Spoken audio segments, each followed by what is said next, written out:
Bienvenidos a Emociones Básicas. Hoy explicaremos los textos científico-técnicos y los textos humanísticos, pertenecientes al discurso académico. Este vídeo es un poco largo porque lo vamos a dar en profundidad, pero al final del vídeo voy a poner un esquema de respuesta para el examen muy sencillo. Pasemos a la primera diapositiva.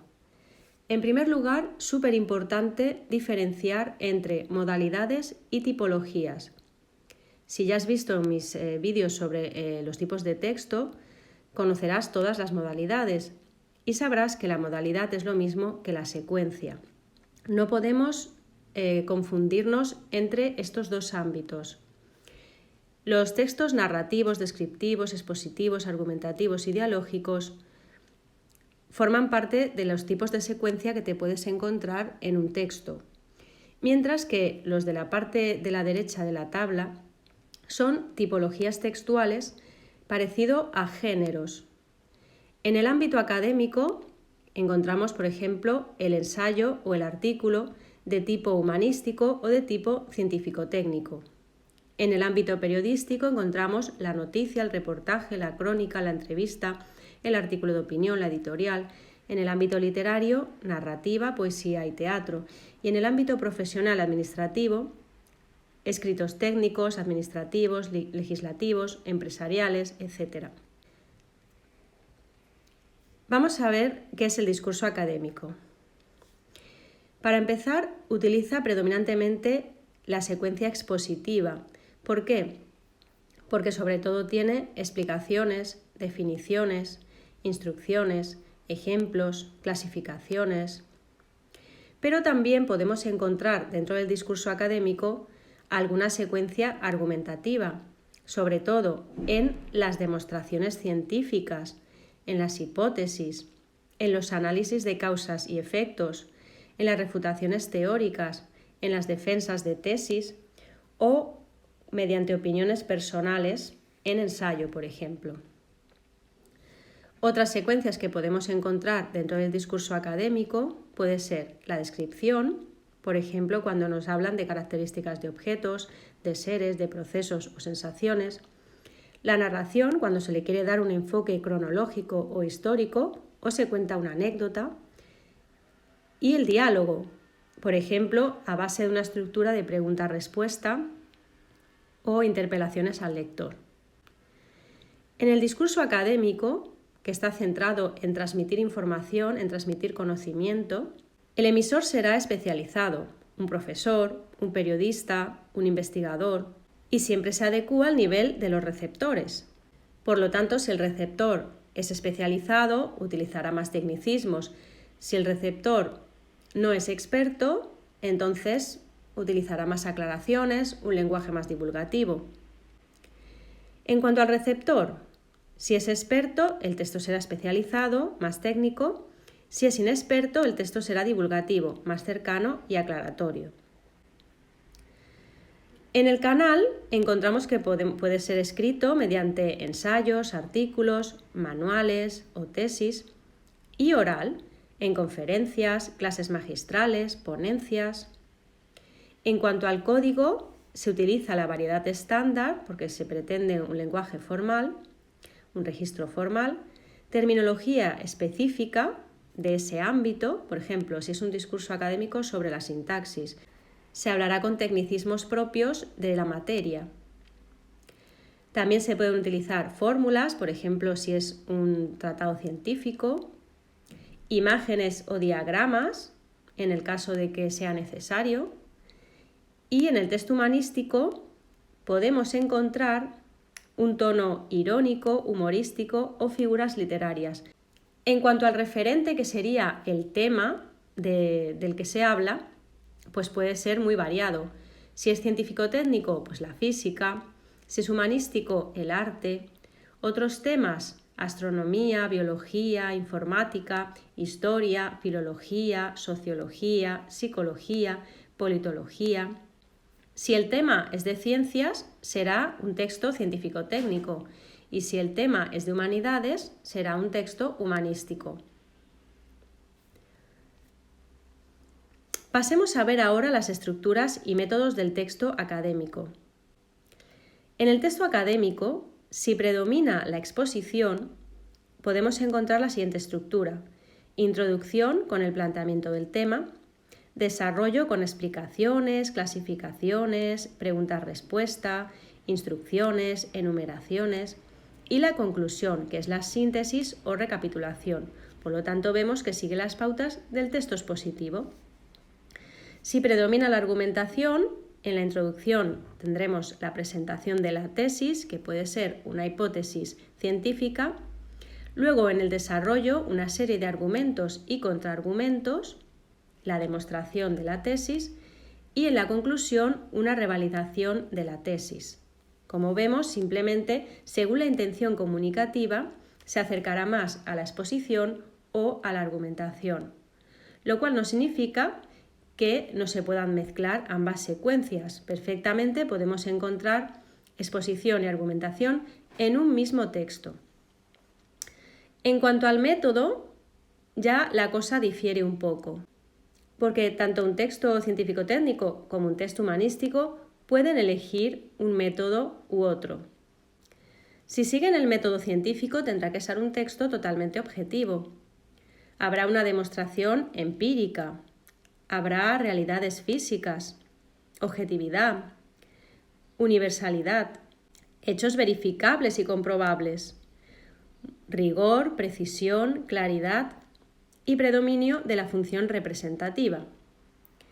En cambio, si se utiliza el método especulativo, se aboga más por el razonamiento lógico, se apela a las ideas, aparece la subjetividad, carácter doctrinal, de querer persuadir sobre unas ideas, de querer convencer. Los hechos serán ya no verificables ni comprobables, sino verosímiles, convincentes. Se utilizará un lenguaje literario y predominará la función apelativa y poética. Por lo tanto, un texto científico-técnico o un texto humanístico no siempre tiene por qué seguir el método científico, no siempre tiene por qué ser un texto expositivo de pe a pa, sino que puede tener cierta argumentación. Pasemos ahora a los rasgos lingüísticos. Primero veremos el nivel pragmático y textual, después el nivel morfosintáctico y finalmente el léxico-semántico. Veamos ahora el nivel pragmático. Tenemos que hablar un poco de la situación comunicativa en la que encontramos este texto. El emisor. Cosas que podemos comentar. ¿Se usa la tercera persona? ¿La primera?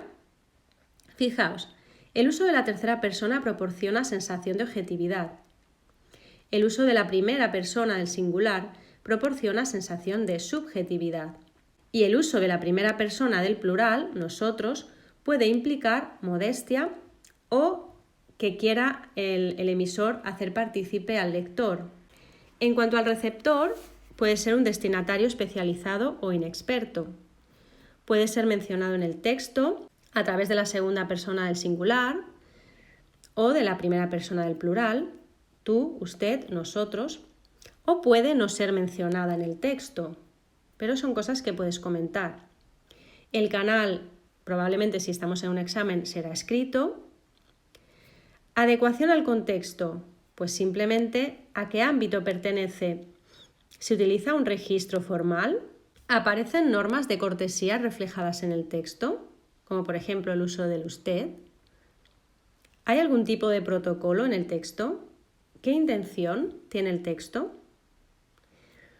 Y en cuanto al referente, pues será el tema del que se habla, que tendremos que elegir entre científico-técnico o humanístico. Y aquí tendremos ya planteada la situación comunicativa. Pasemos ahora a los rasgos textuales. Podemos comentar coherencia, cohesión, intertextualidad y modalidad. En cuanto a la coherencia, ya que el texto científico-técnico y el texto humanístico parten de la voluntad de informar y de transmitir conocimientos, suele haber una progresión lineal y por lo tanto hay continuas alusiones al tema. Se suele hablar de un solo tema y se van haciendo menciones al tema, por ejemplo, dando una característica, una información, etc. Entre las estructuras que podemos encontrar en este tipo de textos podría ser, por ejemplo, una estructura jerárquica en la que primero se dice lo más importante y luego se va diciendo lo menos importante. Una estructura de causa-efecto en la que primero se habla de las causas que produce el referente y luego de los efectos. También puede haber una pregunta-respuesta, se plantea una pregunta y se da la respuesta, como en los textos expositivos. También pueden aparecer muchas enumeraciones, comparaciones, clasificaciones, así como un orden cronológico de los hechos si se diera el caso. Por lo tanto, nosotros a la hora de enfrentarnos a nuestro texto buscaremos saber qué tipo de estructura sigue el texto. En cuanto a la cohesión, ¿qué nos vamos a encontrar en este tipo de textos? Nos podemos encontrar anáforas o catáforas, que es simplemente el hecho de hacer referencia al tema mediante pronombres. Correferencias, que es cuando se utiliza, por ejemplo, para hablar de un mismo tema, otra forma de denominarlo, mediante un sintagma nominal, un sinónimo, u otra forma de denominar el mismo tema para no repetirse. Las repeticiones también serán muy usuales, porque al ser un texto expositivo, normalmente para ser más claros y más precisos, prefieren repetir el tema. Y por supuesto, aparición de sinónimos, siempre para amenizar. Los conectores consecutivos pueden aparecer como por lo tanto, en consecuencia, así que, contraargumentativos o de contraste, no obstante, sin embargo, pero, conectores aditivos, y, ni, además, conclusivos, en definitiva, en conclusión, estructuradores, en primer lugar, por un lado, por otro lado, por último, y operadores discursivos como, en mi opinión, por ejemplo, es decir, no van a aparecer todos, esto es una lista de posibilidades, entonces tú tienes que fijarte en los conectores de tu texto y si encuentras conectores consecutivos, pues lo pones. En el texto aparecen conectores consecutivos, abro paréntesis, por lo tanto, así que, cierro paréntesis. De esa manera el examinador se da cuenta de que sabes lo que es un conector consecutivo y además has sido capaz de verlo en el texto. Pasemos ahora al comentario de la intertextualidad. La intertextualidad es la presencia de otros textos de forma implícita, explícita o mediante citas. Ya sabemos que muchas veces en los textos aparecen referencias a tratados anteriores, a otros manuales, a citas de personajes históricos, a otros autores que han hablado sobre el mismo tema. Si encuentras algo de esto, estás viendo intertextualidad. Y luego tenemos que valorar si la cita que se ha utilizado proporciona objetividad o es un argumento de autoridad. Si la ha dicho una persona entendida en la materia, será un argumento de autoridad, mientras que si, por ejemplo, es una definición, proporciona objetividad. En cuanto a la modalidad, pues veremos que el texto puede ser predominantemente expositivo y tener alguna secuencia argumentativa o viceversa, pero solo estas modalidades son las que suelen predominar en el texto humanístico y el texto científico-técnico. Ya sabéis que también puede haber otro tipo de secuencias, que lo hemos dicho antes, que pueden ser las descriptivas, narrativas y dialogadas, pero en menor medida. Pasemos ahora al nivel morfosintáctico. En este caso lo que vamos a comentar son los sustantivos, los adjetivos, los verbos y la sintaxis. El texto científico-técnico y el texto humanístico suelen tener un estilo nominal. Predominan los sustantivos y adjetivos y los verbos son algo secundario. Pasa lo contrario que en el texto narrativo, donde la acción predomina. Aquí lo que predominan son los conceptos. Por eso hay un estilo nominal. Uso mayoritario de sustantivos y sintagmas nominales, adjetivación, que debe ser mayoritariamente especificativa o relacional, y oraciones enunciativas con función referencial, porque ya hemos visto que sobre todo quieren transmitir conocimientos, nos quieren hacer aprender cosas. ¿Cómo serán los verbos? Sobre todo encontraremos verbos copulativos y también verbos de presentación de la materia, ¿verdad? Fijaos, también el modo indicativo para los hechos y los datos objetivos y el uso del subjuntivo para expresar la subjetividad del emisor o para hacer una hipótesis, para apelar a la imaginación, siempre usamos el subjuntivo, ¿verdad? Tendremos que fijarnos a ver si lo encontramos en el texto y comentarlo. También podemos encontrar el uso del presente habitual o atemporal para las definiciones. Por ejemplo, la Tierra es un planeta de la galaxia, bla, bla, bla. Podemos encontrar uso del pasado en secuencias narrativas, por ejemplo, cuando se cuenta una anécdota histórica en un texto humanístico o en un texto científico-técnico, que se hable de un momento puntual de la historia en el que se descubrió lo que fuese. Y también encontraremos el uso del futuro y condicional en secuencias argumentativas. Por lo tanto, nosotros nos vamos a ir fijando en nuestro texto qué verbos aparecen, en qué tiempos verbales están y simplemente pues, lo vamos añadiendo a nuestra respuesta de examen. También encontraremos, esto es muy propio del texto expositivo, uso de verbos impersonales y de la pasiva refleja. Se dice qué, se comenta qué, se sabe qué. En cuanto a la sintaxis, encontraremos sobre todo predicados nominales, por lo que hemos dicho de que predomina los verbos copulativos, y también encontraremos el uso de todo tipo de oraciones compuestas. Pueden aparecer coordinación, yuxtaposición, pueden aparecer subordinadas adjetivas, adverbiales. Eso tendremos también que comentarlo. Pues en la línea tal aparece una subordinada adverbial, por ejemplo, introducida por el nexo plin. Y entonces ya estás haciendo un comentario sobre tu texto. Porque lo que no podemos hacer en nuestro examen es poner una lista de teoría. Una lista de, por ejemplo, conectores, bla, bla, bla, bla, bla, bla, bla, bla. Sintaxis, coordinadas, subordinadas y yuxtapuestas. No te sirve, eso no te sirve de nada. Tienes que señalar, tienes que ejemplificar, tienes que haber extraído del texto la información para luego decir si es coordinación o yuxtaposición o hay un conector aditivo o hay un conector consecutivo. Eso es muy importante que lo entiendas. No se pueden poner listas teóricas de datos. Tienes que poner el ejemplo y explicarlo. Y bueno, y para acabar, también encontraremos frecuentes aclaraciones e incisos que pueden estar entre comas, entre paréntesis, entre guiones, entre comillas. Así que, bueno, ya sabes, todo esto pertenece al nivel morfosintáctico. Vayamos ahora al nivel léxico-semántico. Aquí hablaremos del léxico y del significado de las palabras o semántica. En cuanto al léxico, ¿qué nos vamos a encontrar en este tipo de textos? Uso de tecnicismos, términos abstractos, como por ejemplo materialismo, positivismo, creacionismo, exposición, verificación, crecimiento, resurgimiento.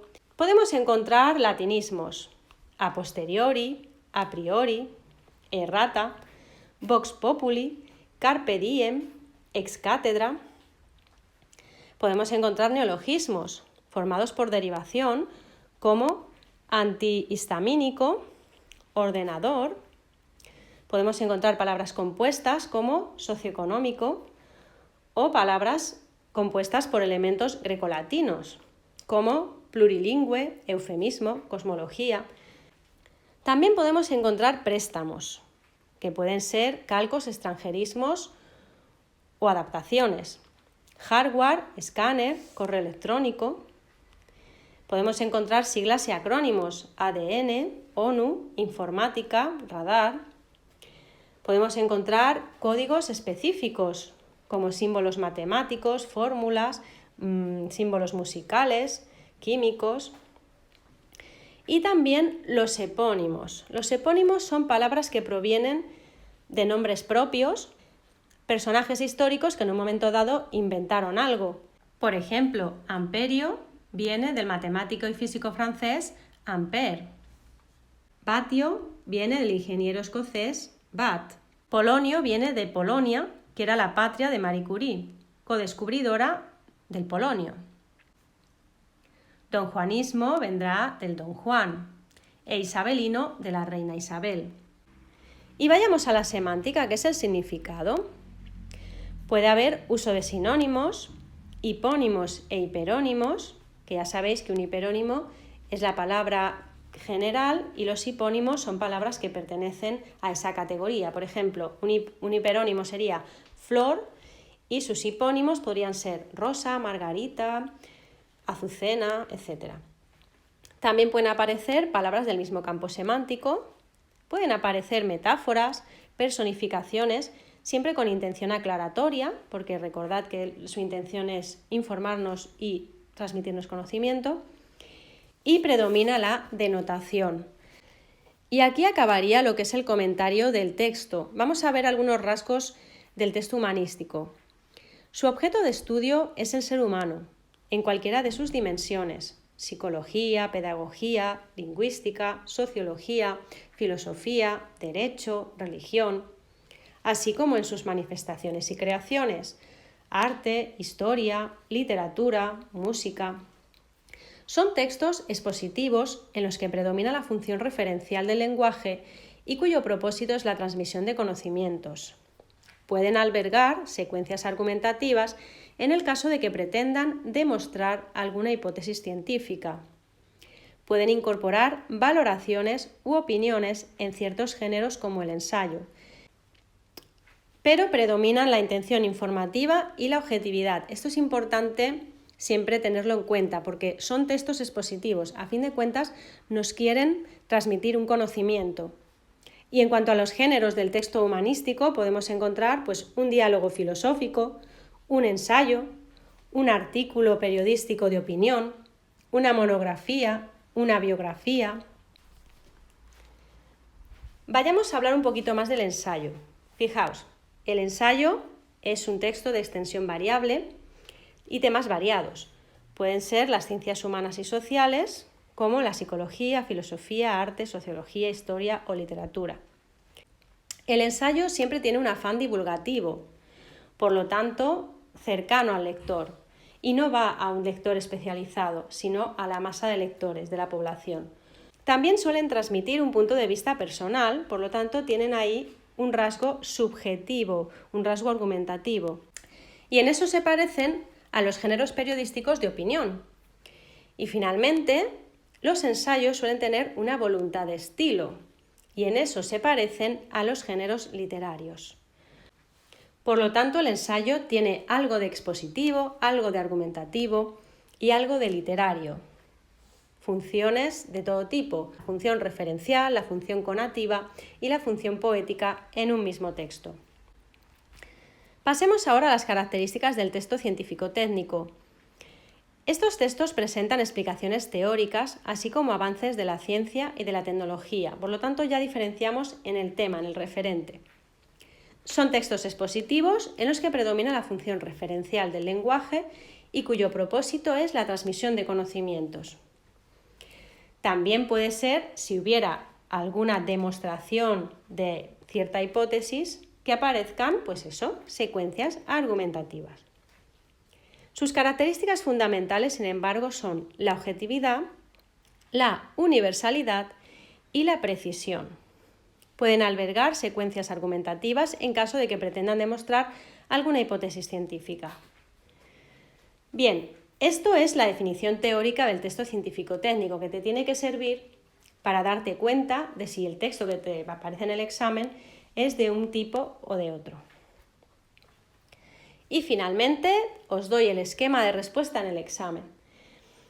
Fijaos, lo primero que vamos a hacer es un primer párrafo en el que nos vamos a referir al ámbito, a la rama del saber, a la disciplina, al género, a la modalidad o modalidades y a la función. Y luego ya pasaremos a hablar de los niveles. En cuanto al ámbito, en este caso será académico. En cuanto a la rama del saber, puede ser texto científico-técnico o texto humanístico. Disciplina puede ser la física, la química, la medicina, la antropología, la música, la literatura, la geografía.